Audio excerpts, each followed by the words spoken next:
I am José Borges, Chairman of the Board of Trustees of CEBRI, the Brazilian Center for International Relations.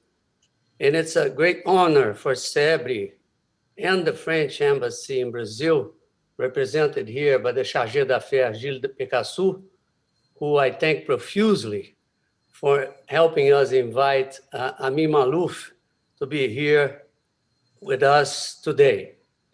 Amin Maalouf is a writer, winner of the Goncourt Prize, winner of the Prince of Asturias Prize, member of the French Academy, author of many books, some classics like The Crusades Through Arab Eyes, In the Name of Identity, Les Rochers de Tagneau, Samarkand, and many others. We have here today with us Ambassador Marcos Azambuja, founder and member of the Board of Trustees of CEBRI, and Professor Monique Sochaczewski, founder of GEPOM, a Center of Studies on the Middle East and Studies and Lectures. The theme of our conversation today is Ms. Amin Maalouf's last book, Le naufrágio des civilisations, O naufrágio das civilizações, which it's a beautiful book. And I quote the first sentence, I was born in the arms of a civilization that was dying. And he goes on to describe his life in Lebanon and Egypt in the 50s and 60s, still when it had the signs of the heritage of a great Arab civilization. And it proceeds to show his concerns or even fears that Western civilization, Europe and the US, could be giving signs of some decadence, starting with a series of developments that began with a series of events that happened coincidentally in the year of 1978, which led at the end, among others, to Brexit and the election of Donald Trump. The title of our conversation today in Portuguese is Aviso aos navegantes, Como sobreviver ao naufrágio, Alert to sailors, how to survive a shipwreck.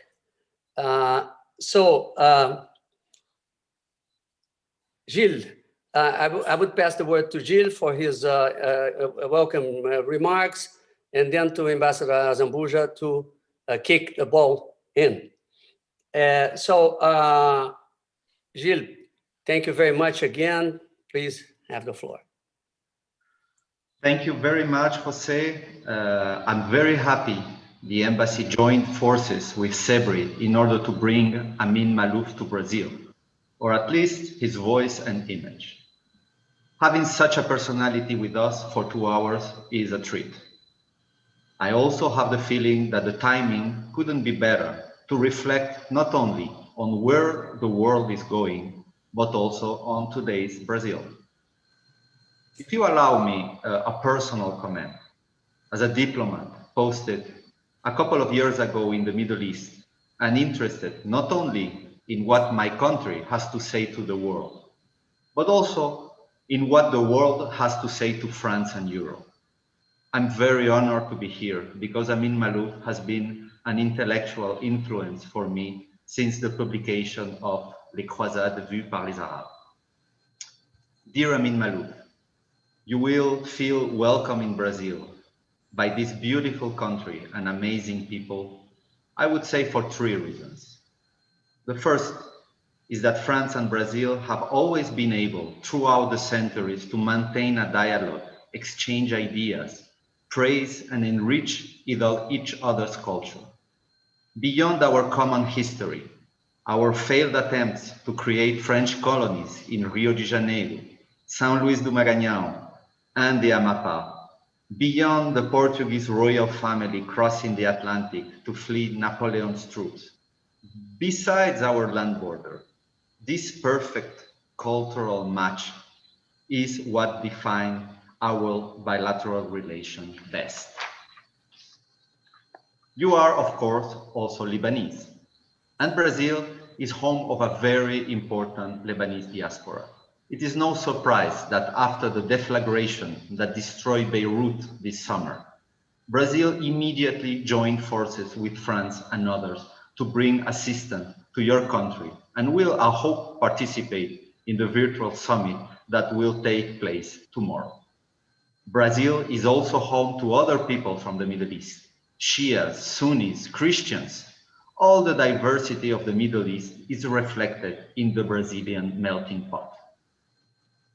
I said 3 reasons, and here is the last one.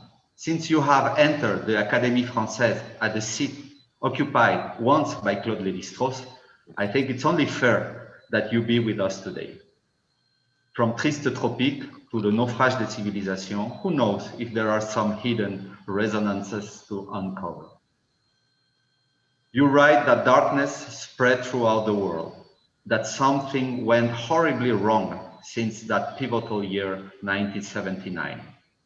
I don't know what happened in Brazil that year, but I have the feeling that this young country of continental size, located in a relatively peaceful continent, without enemies at its border, so far spread from terrorism, is, however, not immune from the evolutions you describe so well and should listen to what you have to say.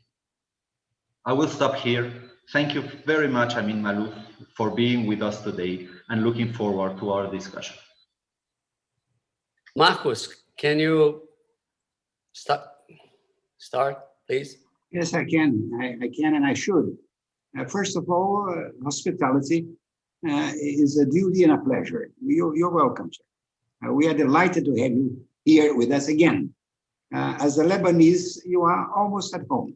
We are very close in so many ways. When I was a young man from Rio, I had with Beirut a complicity. I felt that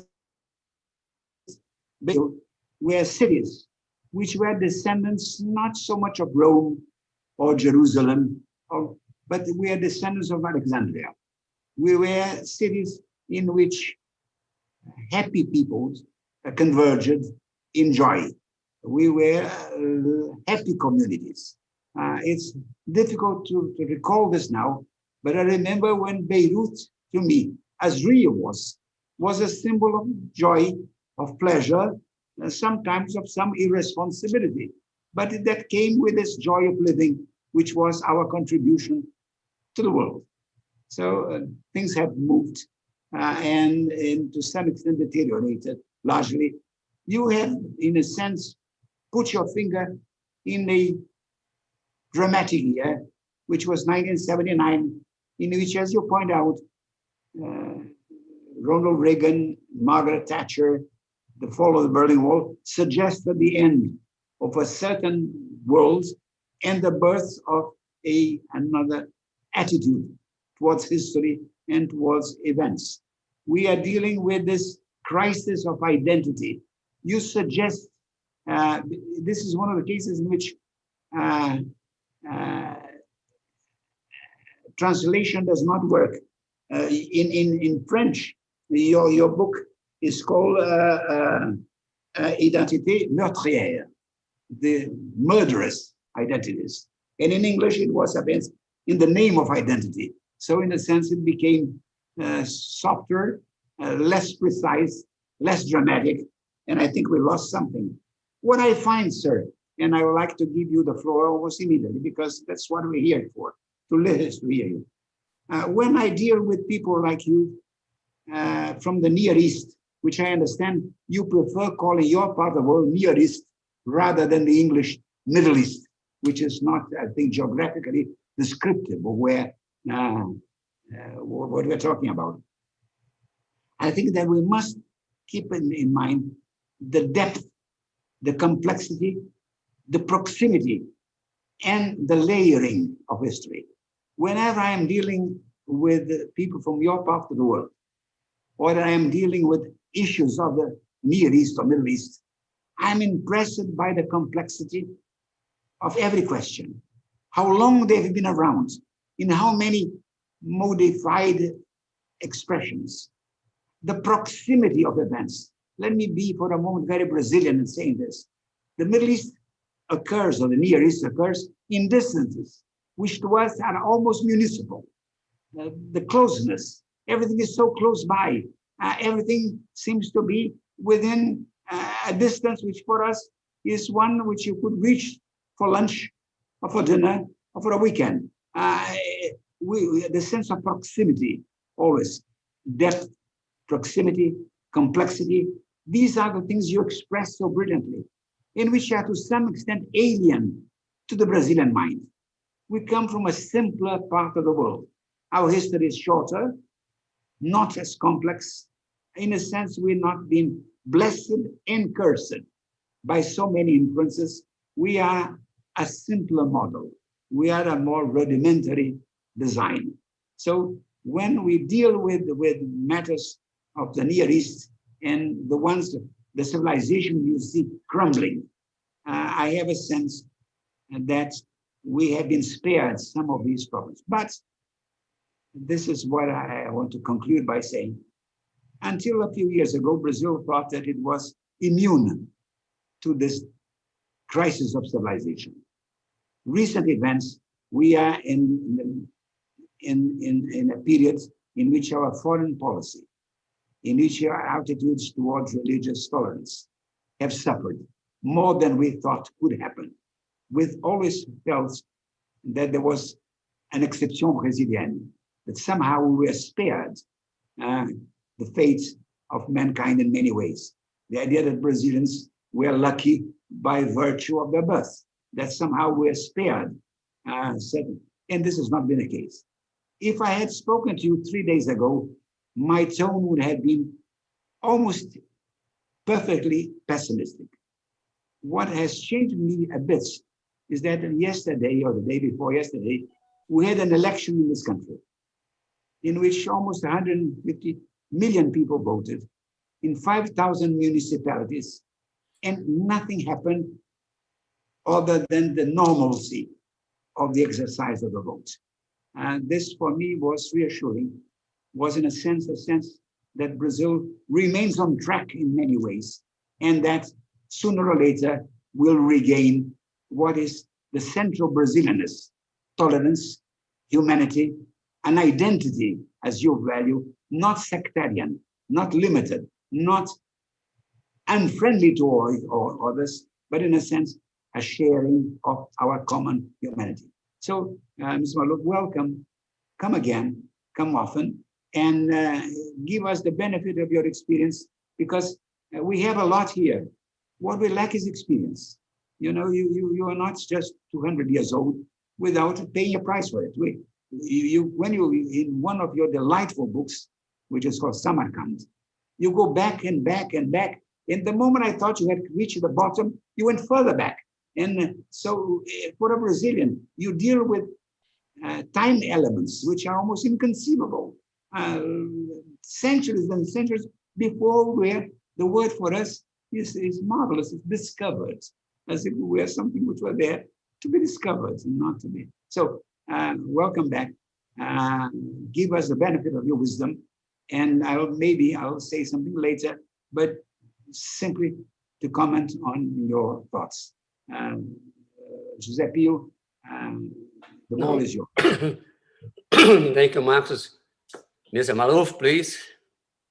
Your shot. Well, thank you, all of you, for your welcoming words.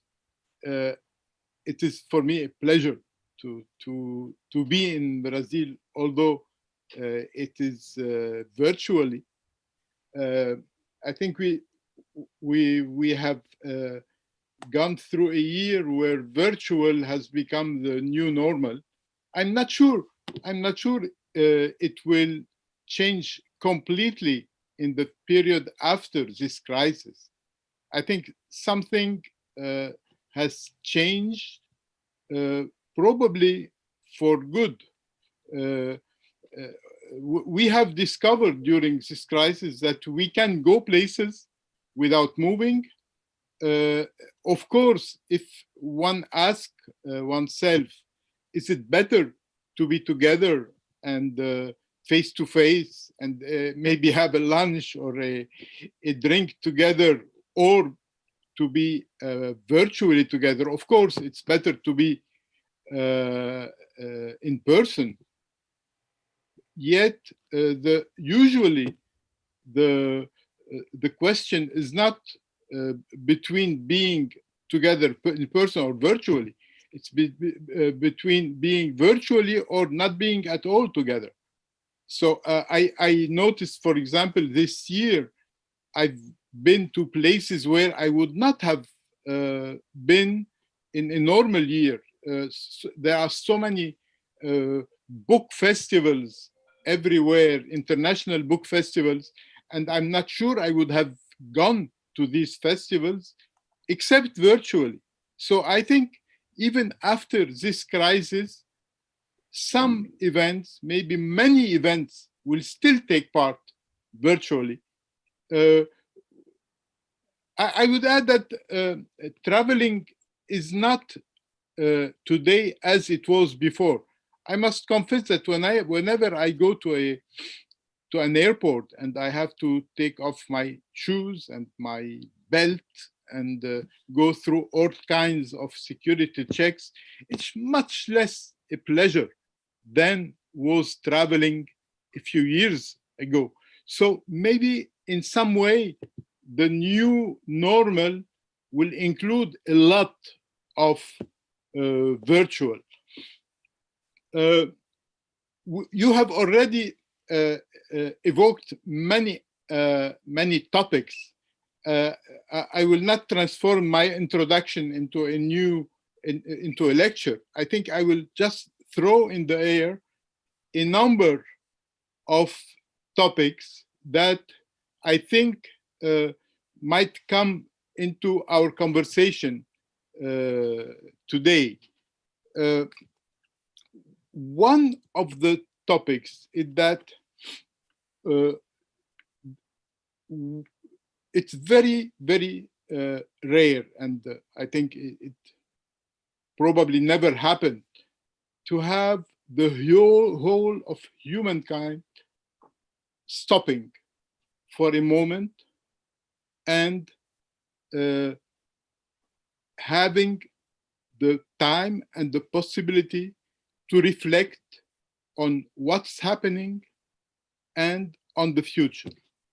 And there are very few instances in history, I think, when people felt so strongly that we were at the end of an era and at the beginning of a new era. Of course, we are too much inside until now to be able to say what will be the new era.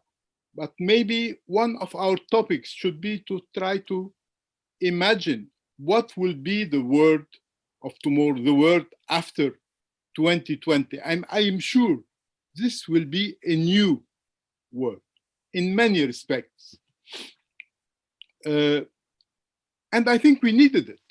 I think we were going in a very wrong direction. I am convinced of that. You mentioned my latest book, which in French was Le naufrágio des civilisations, and I am sure that we are in a way shipwrecked. Our civilization are shipwrecked. Our world as it is today is shipwrecked and needs repair. And maybe this moment in history, those who believe in a transcendent being and those who don't must admit that something happened this year that put us in a position to reflect on where we are we going, what is the present state of mankind, and what should be our track from now on. Why I say that we are in a shipwrecked for many reasons. Of course, there are the obvious reasons. Just one has just to look around and see how the world is governed. If I look at my area of origin, whether Lebanon or the Levant or the whole Arab and Islamic world, it's obvious that it is going through a very, very deep, unprecedented historical tragedy. Lebanon, it's obvious. The country is barely still alive, and it is really at a moment, at the pivotal moment where the country could just fade away. And I say it with sadness, because it's a country that had huge potentialities. The people, you know them, you know the quality of people, the energy, the talents, and unfortunately, the country has been so badly governed in the last few decades that it's now on the brink of collapse. And I think it's true also for the whole Arab and Islamic world. We might go back to that later on in our conversation. Europe, which is my homeland of choice, is also going through an extremely difficult moment. Of course, it's not the same level, not the same type of risk, but Europe, which had the most ambitious project for our time, which could have offered a model for the whole world, and I still believe it could, is going now through an extremely difficult moment in which the whole project of European Union is in jeopardy. We can look elsewhere too. We can look towards the United States. We don't know today how the future will be, but we all noted that there were strange things happening, and strange things could happen again in what is the most powerful country in the world.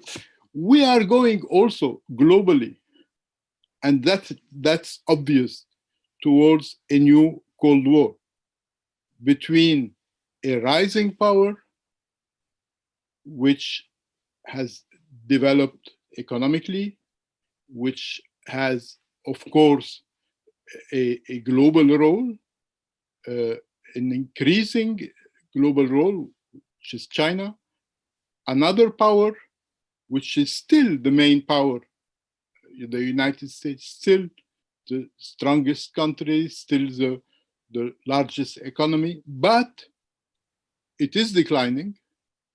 And although the motto of the last president was "Make America Great Again," this is a huge task, because there have been a decline for the next for the last few decades, and it might continue. And one has to say that during this year of 2020,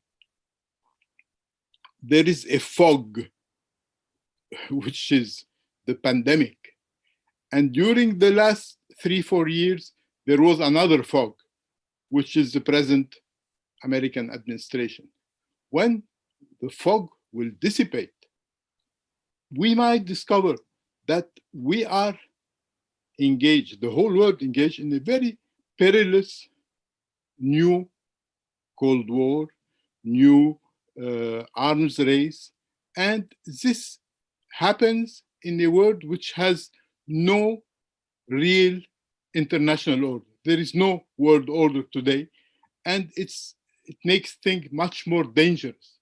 So we are at the moment where we have to reflect on the future, because, and I'll finish here because we'll have to evoke all the questions again more in detail. We are at a moment in history where we have, both on the scientific and technological level and on the material level, the possibility of solving all kinds of problems, which has never been the case for humanity. We have the possibility of solving all problems, but we don't know where we are going. We have no compass, no moral compass. We are lost. And I think this moment of pause, this moment of when the world suddenly stopped, is the right moment to begin reflecting on where we are going, where we should go, and how to repair this world of ours. Thank you, Mr. Maalouf. Maybe Monique, you haven't had the word yet. Maybe you could start Yes. with some questions. Thank you, Mr. Pio. I told Mr. Maalouf yesterday was my birthday, and I have the feeling that that's my present, my gift. So thank you very much, and for the invitation to be here, Pio, and Mr. Maalouf is amazing. I prepared some comments and questions, because that's a great opportunity to have conversations with you. And Mr. Maalouf, in your book, in the Naufrágio de Civilização, you said that you studied sociology, and I understood that economics as well, and that you served as an international journalist all around the world. At the beginning in Lebanon, and then you traveled a lot around the world. You were eyewitness to the exact beginning of the civil war in Lebanon with the bus incident, and you were in the flight with the Ayatollah Khomeini to Tehran from Paris. So you were exactly eyewitness of the beginning of the Islamic revolution in Iran. Almost all your books, you have a strong historical component. You talked a lot about history right now.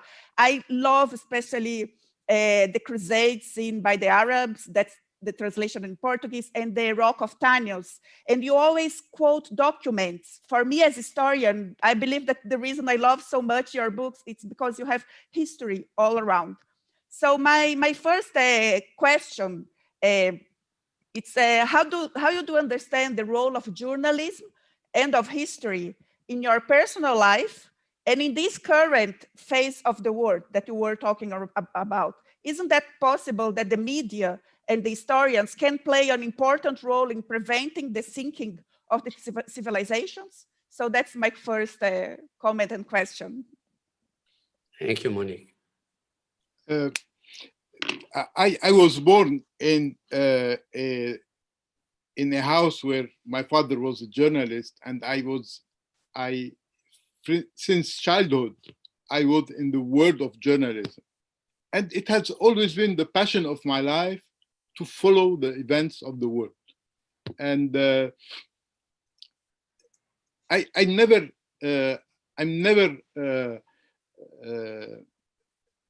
change. It's still my passion, and I think it will be until my last day. Sometimes I follow the news, and I would say for 15 years, I was continuously trying to go where the news happened.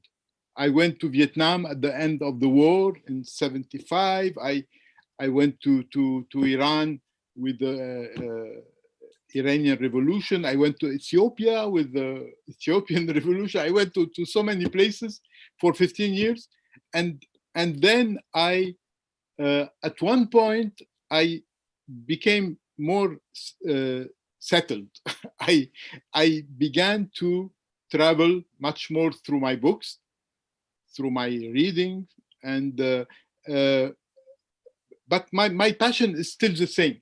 I still follow every day the events of the world. Sometimes I understand them because it's an area I know, and sometimes I don't understand everything, but I always try to understand what's happening in the world. So this is a passion, and I think it will remain. Of course, when I began my professional and personal life, the media were extremely different from what they are today. They were a number of very important world media who had the respect of everybody. And whenever you say the New York Times, the London Times, the Manchester Guardian, that was the name at that time. Of course, the BBC, Le Monde, Le Figaro, these were in the at my when I began to follow the news, these were the references. Today, every person can, from his or her home, his or her bedroom, be in contact with more readers or watchers than any of the media I mentioned. So the whole media world has changed. Every one of us can address the rest of the world. The only limitation being one's language, but any one of us, it becomes very easy to address the whole, which is a mixed blessing, because of course it is good for our contemporaries to be able to express themselves. At the same time, it is very difficult for somebody who's beginning to watch the world today to distinguish what is valuable and what is not valuable, what is true and what is fake. There is a mixture of all kinds of information, and you need really to have a moral compass to navigate through this forest, this Amazon forest of information, and nobody is equipped for that. Nobody is equipped to deal with so much information. So instead of improving the quality of debate, it plays the role of a huge, in French we say vacarme, I don't know what is, it's a lot of noise all over, and it's very difficult to distinguish what voice should be listened to. And I think we need to be very, we cannot disinvent the technology, we cannot disinvent anything, and not even the social media. We have to educate, especially the young in our world, on how to deal with the new sources of information. And I think this is the role of journalism today. The role of journalism is to give a sense of hierarchy between news, of moral distinction between the value of pieces of news. So I think the role of journalism is probably much more important and much more difficult today than it was in my time. It reminded me of T.S. Eliot, The Information Age, where's the knowledge, where's the knowledge that we find we lost in information? Where's the wisdom that we lost in knowledge? Where's the life that we lost in living? But Marcos, can you go on now? I was looking forward to join in. I have a difficulty in discussing with Mr. Maalouf because I tend to agree with him, which makes it difficult for me to suggest an adversary perspective. His views broadly are mine. We perceive the world with the same promises and the same dangers. I'm very excited about science, technology, the future, the well-being of mankind, and I'm terrified at the lack of controls, filters. There is no longer a structured hierarchy of learning. Truth has lost its place. There is no more the pursuit of an objective truth. We are dealing with emotions, with perspectives. So I'm very concerned. Somehow I feel that even science fiction has lost a bit of its role because science has gone so fast that it has outstripped fiction. And nowadays, it's science itself which is fiction, which is an unbelievably sophisticated and fast-moving thing. I think that poetry happens. I still remain committed to the vision of Gaddafi, of the vision of Yeats, the second coming, or the barbarians are coming. I have a sense that we are in the midst of a major crisis, the contours of which I have not able to define precisely yet. I think that what I sense is that, as Mr. Maalouf pointed out so rightly, everyone now feels he is entitled not to consult any other source of wisdom. There are no longer filters, no longer hierarchies of learning. Every person believes that he is the title holder of a truth, of a vision, and he does not want to submit or go through the validation which formal education, which testing of reality imposes. We are in a moment in which everyone feels that he can be the expression of his own interest, of his own world vision. And this is at the same time magnificent and extremely dangerous. We are dealing at a moment in which I think a world has vanished. I think that Mr. Maalouf points this out in many of his books, that obviously things are changing so fast that as Gabriel Garcia Marquez to see, even things don't have names yet. We are dealing with a reality which still lacks names for it.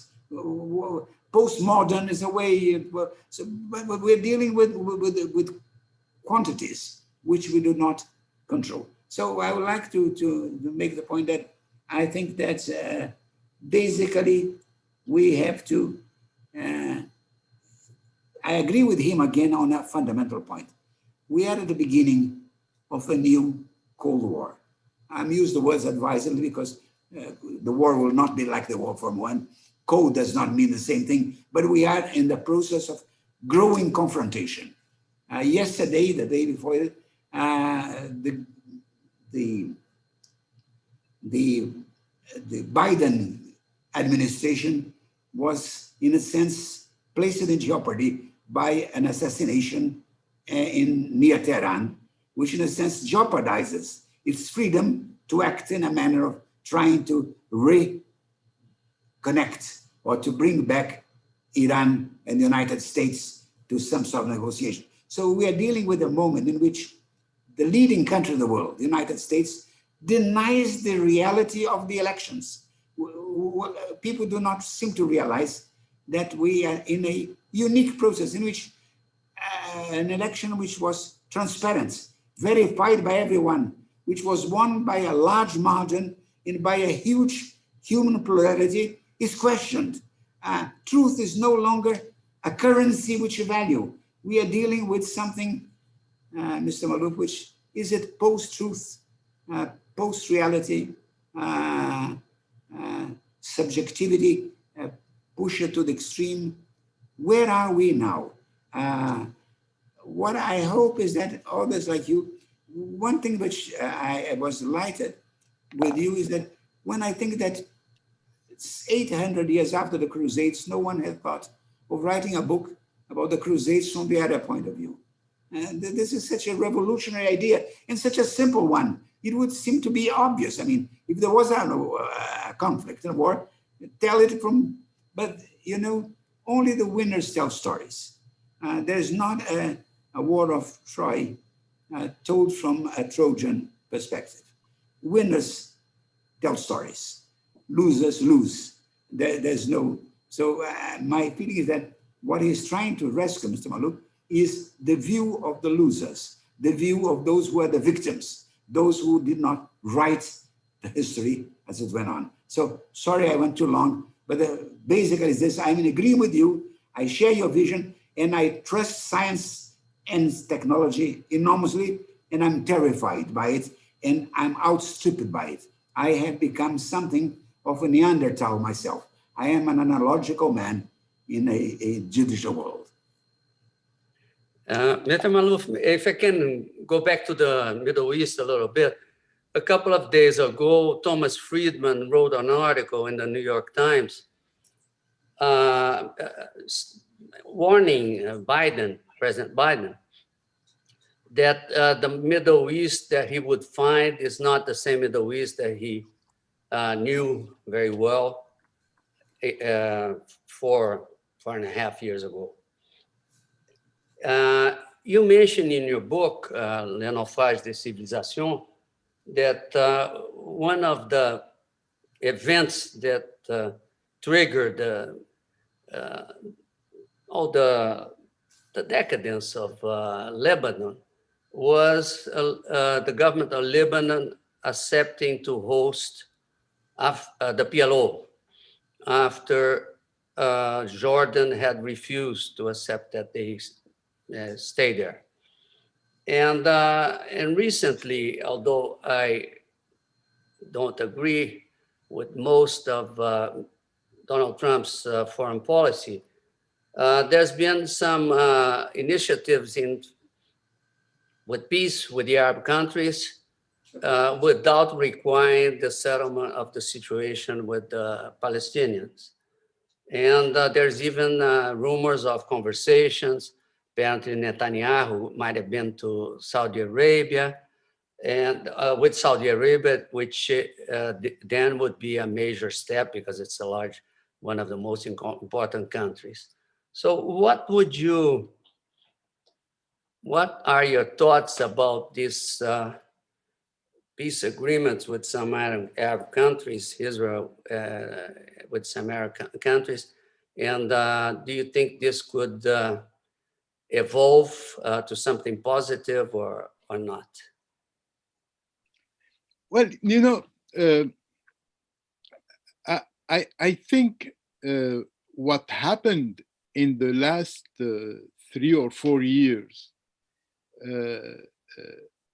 on the Iranian issue or on the Middle East issue is very unexpected, because there was the common wisdom which said, well, there are things that you will not do in the Middle East because that might provoke all kinds of reactions totally. And what happened, in fact, that somebody who either is, I'm talking about President Trump and his advisor, either for lack of experience or by boldness, decided to go outside the usual tracks in the Middle East. So everybody was saying, if you move the embassy, that would provoke all kinds of reactions. And in fact, it did not. The common wisdom in the Arab world was to say, nobody can make peace unless peace with Israel unless there is a progress on the track of the Palestinian rights, etc. And then countries like United Arab Emirates, Bahrain, and Sudan, and others, and made peace.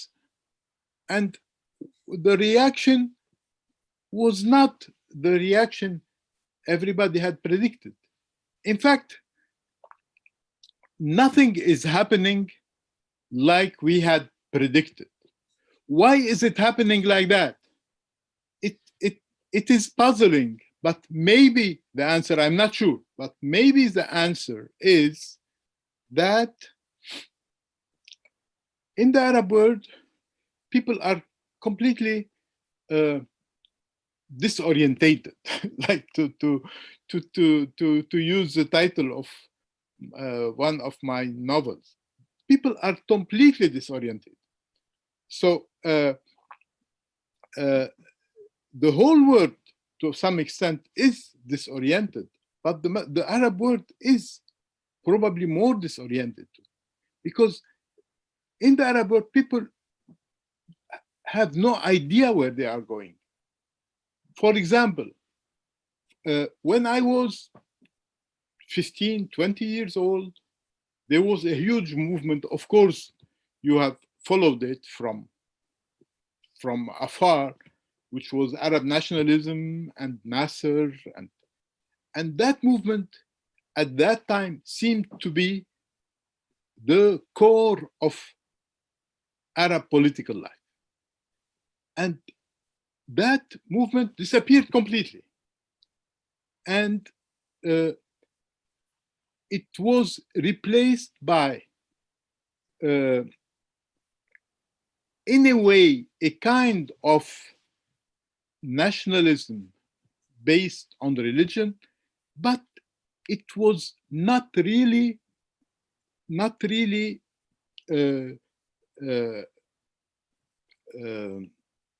in the Arab world. It was much more around the Arab world. What I mean by that the main centers of Islamic nationalism, to call it that way, are Iran and Turkey. Turkey for the Sunni world, and Iran for the Shia world. And in the Arab world, there is no real leadership. No real leadership, either in a pan-Arab leadership. There is nothing of that sort. There is no Arab nationalism. And even inside every country, there are very few leaders who have any kind of following. So the Arab world is completely leaderless. It's completely lost. So it is, all reactions are muted or delayed. Maybe there are reactions, but the reactions that come from the Arab world are not political reactions in the true sense of in the usual sense. They are reactions of despair, of bewilderment, and there is nobody in the Arab world who is capable of taking political stands on any issue today. And Gilles, would you like to jump in?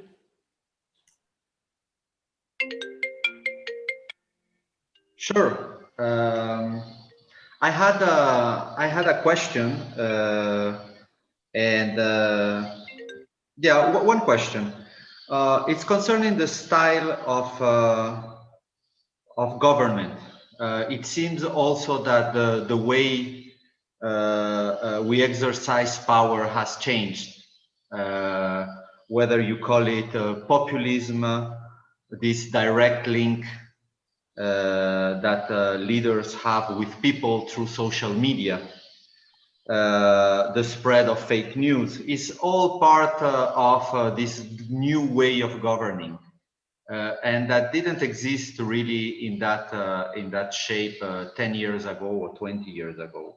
And we've seen it in Asia, Europe, America, Latin America. I haven't seen it that much in the Middle East, but maybe it exists. So my question to Amin Maalouf is, this new reality, is it here to stay, or will it pass when the fog you mentioned dissipates in a couple of years? You mean in the Arab world?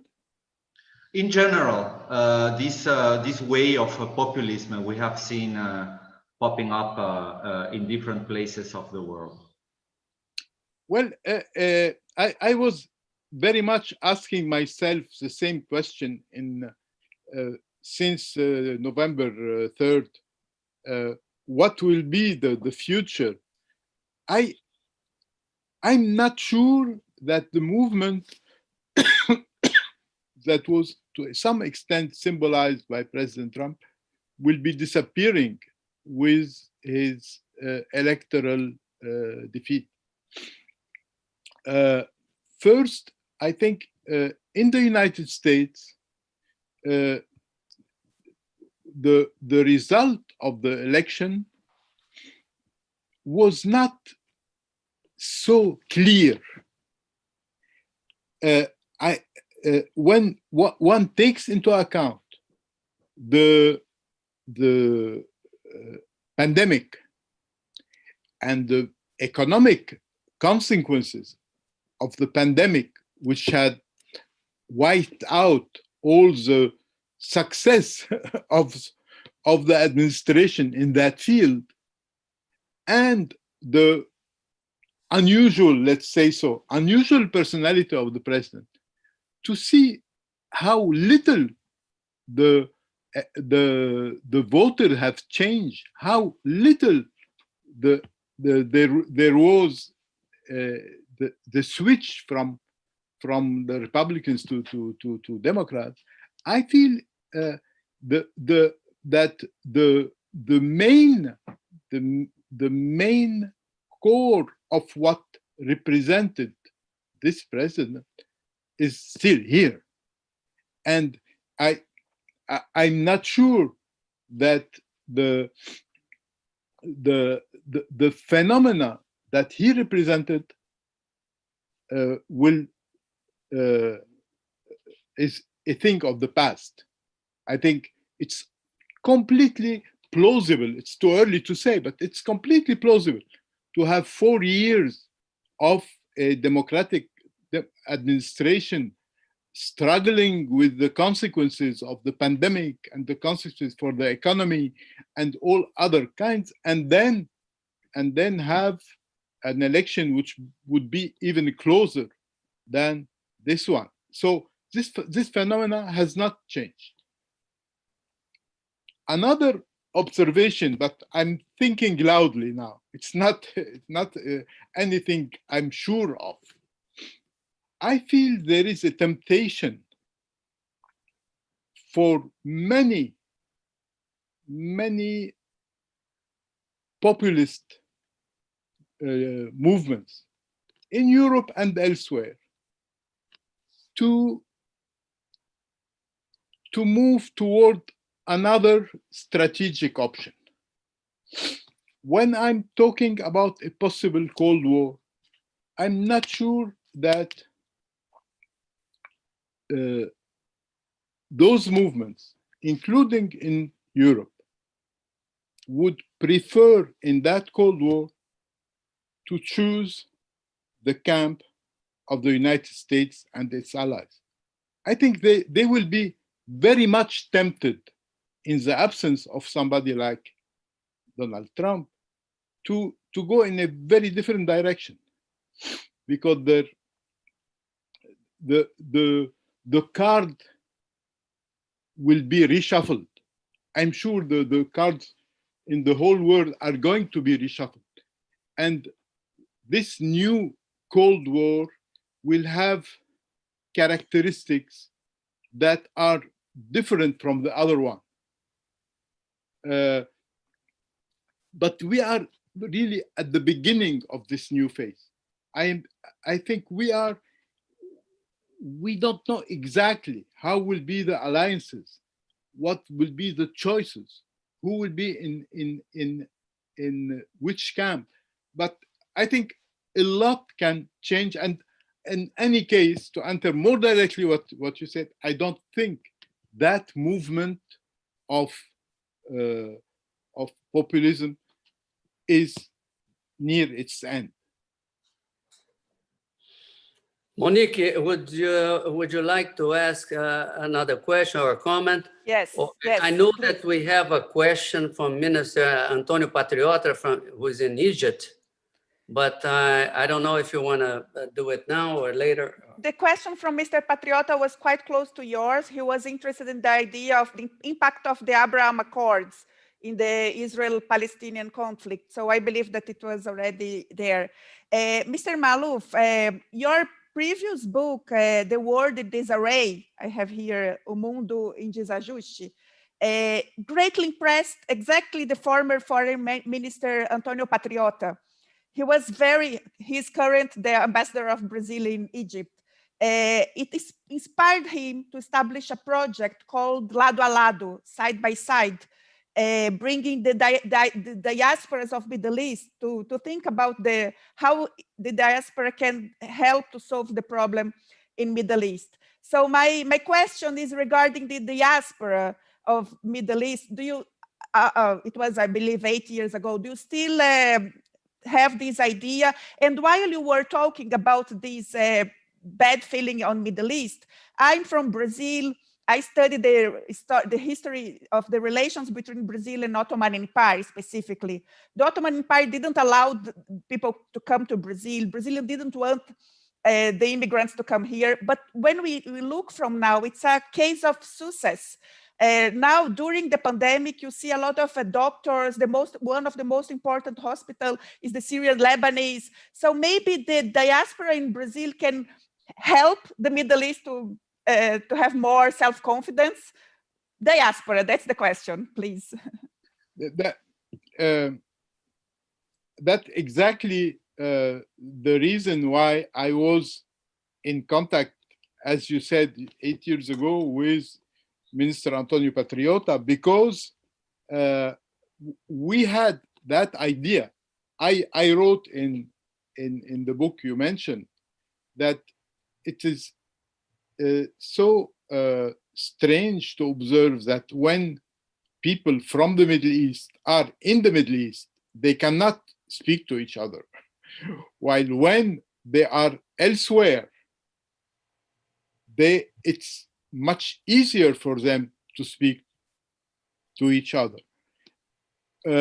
And the idea was to bring diasporas who have links to different countries, different culture, different creeds of the Middle East, and bring them together and let them play a role towards reconciliation. And there was, in fact, a very good meeting that has taken place in Brasília. I must say that I was more optimistic at that time than I am today, because I feel that there are tensions growing practically everywhere that make a real reconciliation more difficult today. There is a mounting trend of hatred, of violence, not, I think, in Brazil, not in Latin America, but certainly in Europe.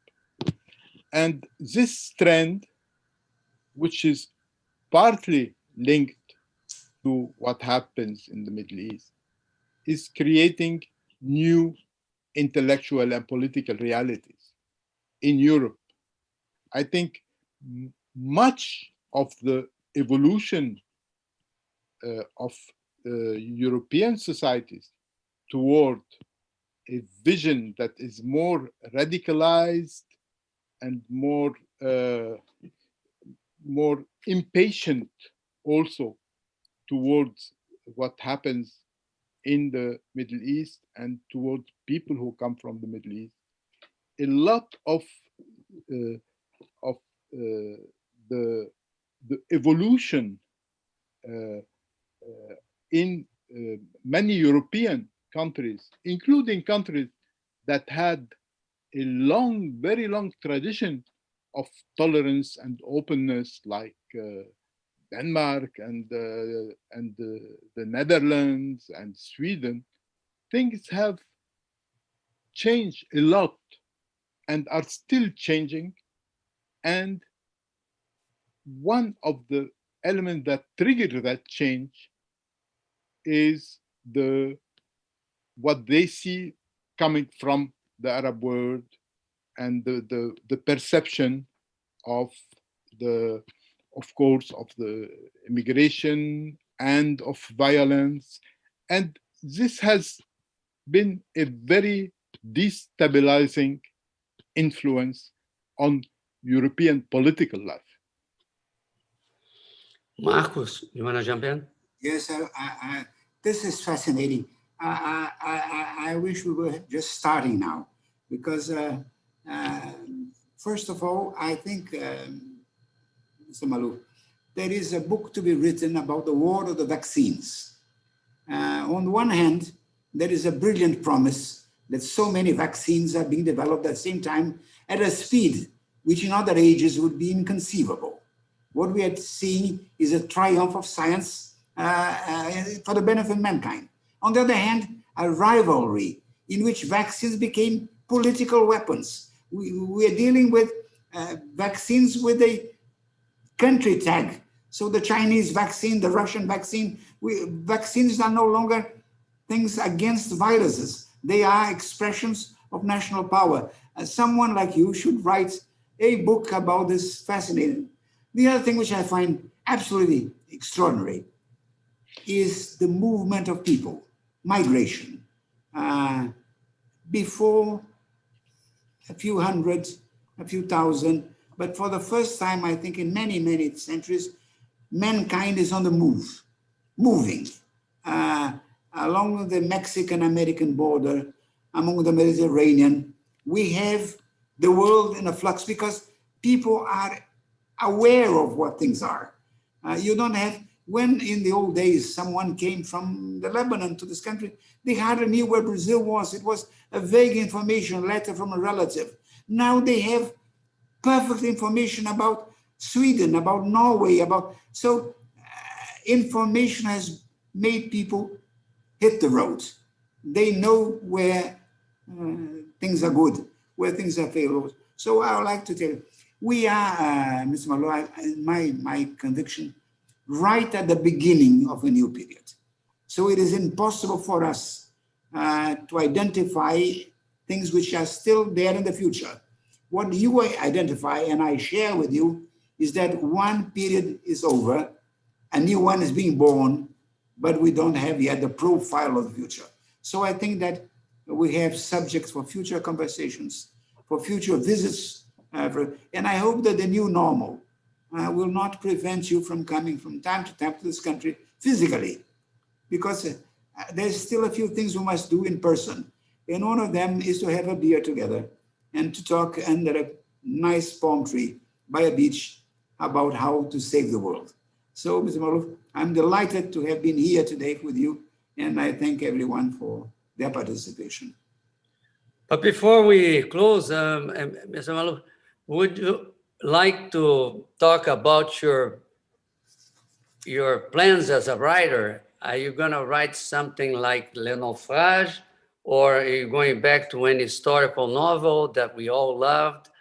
And or what are your ideas for writing in the future? Maybe before I I would like to say a few words concerning what Ambassador Azambuja said. First, about the vaccines. Of course, there is a fight concerning the vaccines, but I would like to note that I was very pleased to observe that of those who have invented the new vaccines, or there were a Turkish scientist born in Iskenderun. There was a Greek Jewish businessman who's at the head of Pfizer in the United States. There was an Armenian Lebanese businessman who was at the head of another company in the United States. So, so many people from the Levant, that zone, of which we all tend to speak because of all of the wars and all the fighting there. This part of the world had so much talent, so many people who have flourished when they went either to the United States or to Germany or to Brazil. They all can give a lot when they are in an environment that helps them work and invent, and they're all, when they are in that area of origin, unfortunately they don't produce the same. About migration too, I would say that I would not talk much about it, but just to note that we pride ourselves on being an epoch of freedom of travel. But the freedom of travel was much better in the 19th century. I think there was a regression. People could travel from a country to another, from a continent to another, much more freely in ancient times. And that's what explains that so many people came and built new lives. Today, everything is much more complicated, and practically in all parts of the world. Now, about my next project, just a few words. I've just published a novel titled in French, Nos frères inattendus, Our Unexpected Brothers, which it's a novel that imagines a world that stops. But I wrote it before the pandemic, so it was not about a pandemic, but about a world that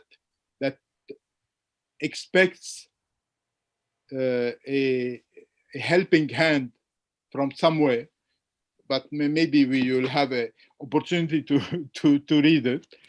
And I'm working now much more on an essay about what's happening, what might happen in the future, what will be the world of after 2020.